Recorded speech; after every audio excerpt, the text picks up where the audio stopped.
Thank you very much. I'm looking around this room, and I can't remember a time in Washington, D.C. where I've been in a room with more troublemakers.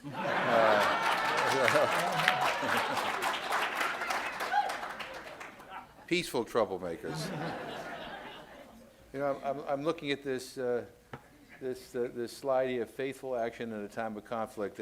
I'm reminded of, I remember receiving a Christmas card some years ago from then Senator Max Cleland, and on it he had a quote from Mother Teresa that said, we're not called upon to be successful, but we're called upon to be faithful.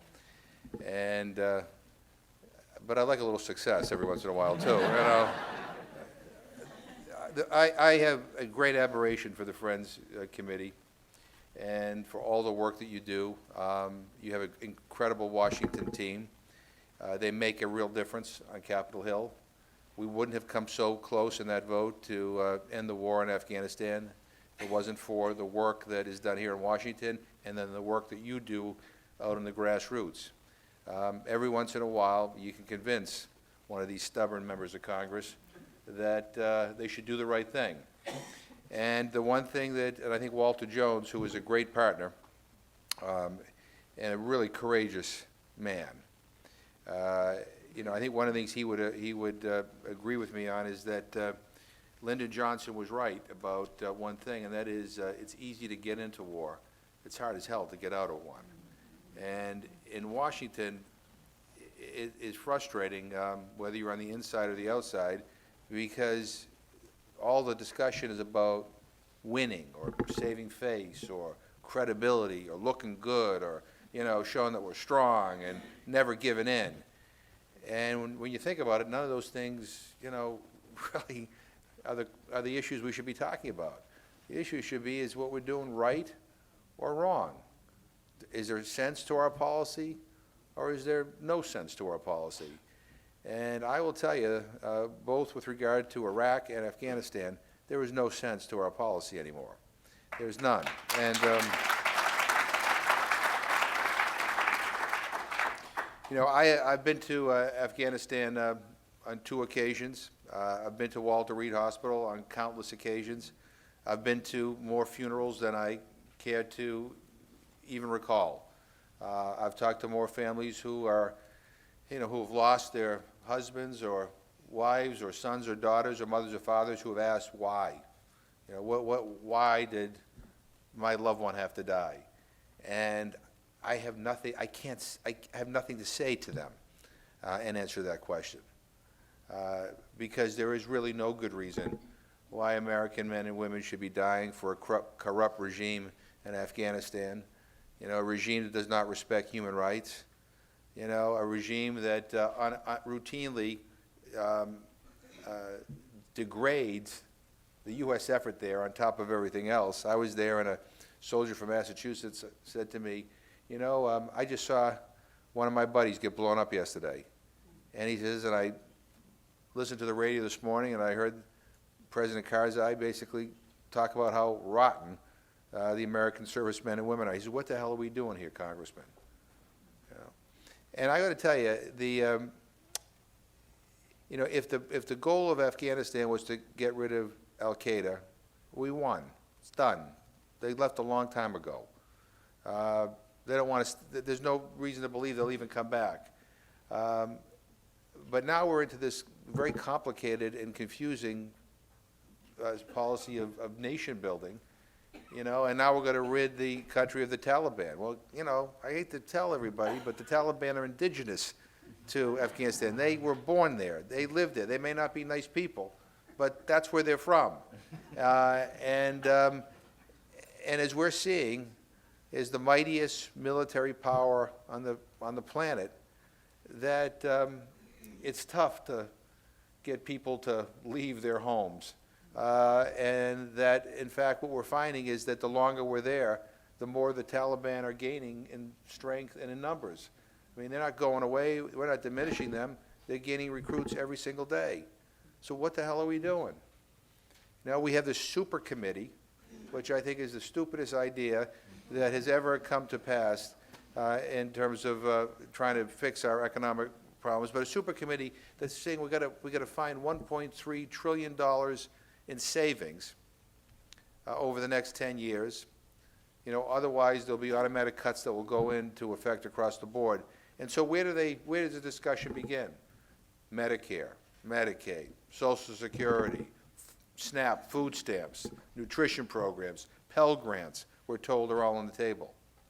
Well, I've sent a letter to everybody in the super committee to remind them, in case they didn't know, that we're not paying for these wars, that we borrow for these wars. We borrow in Afghanistan $10 billion a month.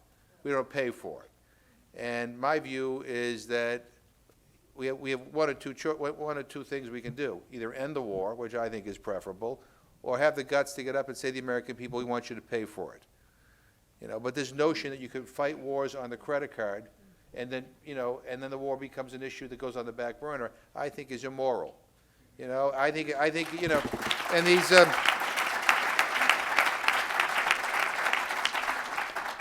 you know, and what, you know, the men and women in uniform shouldn't be the only one to sacrifice in their families.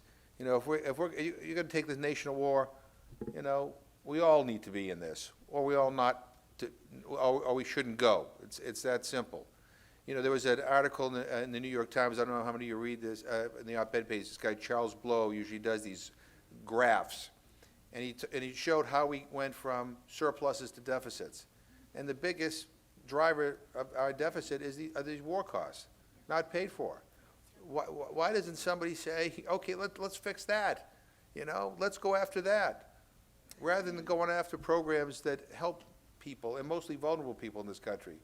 You know, I hope that, and this is why I love the Friends Committee, and I want to pay special homage to Ed Snyder for being such a great example to all of us. A guy that doesn't ever give up, and keeps on going. And this is tough work. It's tough work to fight for peace. It's tough work to fight for justice, because it doesn't happen easily. I don't know how many remember I.F. Stone. Remember? Yeah, well, I remember I was at a speech he gave, and, you know, and he said, you know, talking about how tough, this was when Reagan was president, how tough everything is. And he says, but, you know, it's the responsibility of every citizen, you know, to be involved and to take a stand. And I'm paraphrasing him, but I remember this because I never heard anyone else say this quite this way. He said, if you piss on a stone long enough, you'll make an indentation.